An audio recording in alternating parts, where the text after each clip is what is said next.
Bharatiya Janata party लगातार इस बात का प्रचार कर रही है कि विकसित भारत बनेगा।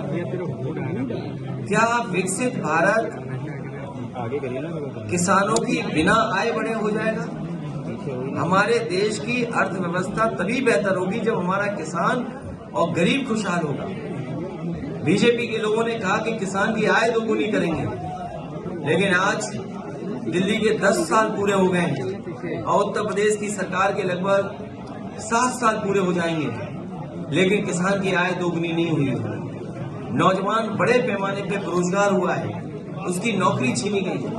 इनकी सरकार में जो भी नौकरी मिल रही है वो अपमान से भरी नौकरी है। समाजवादी पार्टी इस बात को कहती है कि जब भी समाजवादियों को मौका मिलेगा, देश के और प्रदेश के नौजवानों को उनको सम्मान का, रोजगार सम्मान का नौकरी मिलने का काम हो।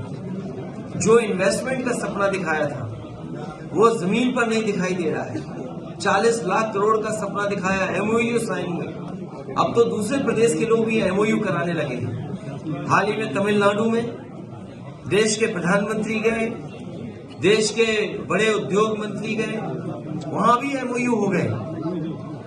अब सोचने की बात यह कि क्या उत्तर प्रदेश में जो एमओयू किए थे वो जमीन पे आ रहे हैं? और जिन इंडस्ट्रियल पॉलिसी के तहत इन्होंने इन्वेस्टमेंट मांगने के काम किया था, क्या उन इंडस्ट्रियल पॉलिसी के तहत योजनाएं जमीन पर पहुंची हैं? क्या उनको इंसेंटिव दिए गए हैं?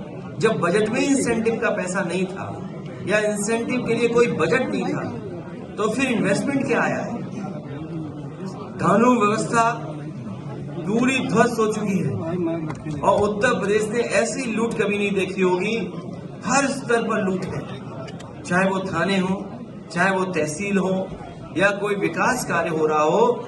इतनी लूट उत्तर प्रदेश ने कभी नहीं देखी जो भारतीय जनता पार्टी की सरकार में हो रही है। इतना भेदभाव, इतना अपमानित करने का माहौल, कोई सुनवाई किसी की नहीं है। इसलिए आने वाले समय में ये हम सब लोग मिलकर के भारतीय जनता पार्टी को सबक सिखाने का काम करेंगे।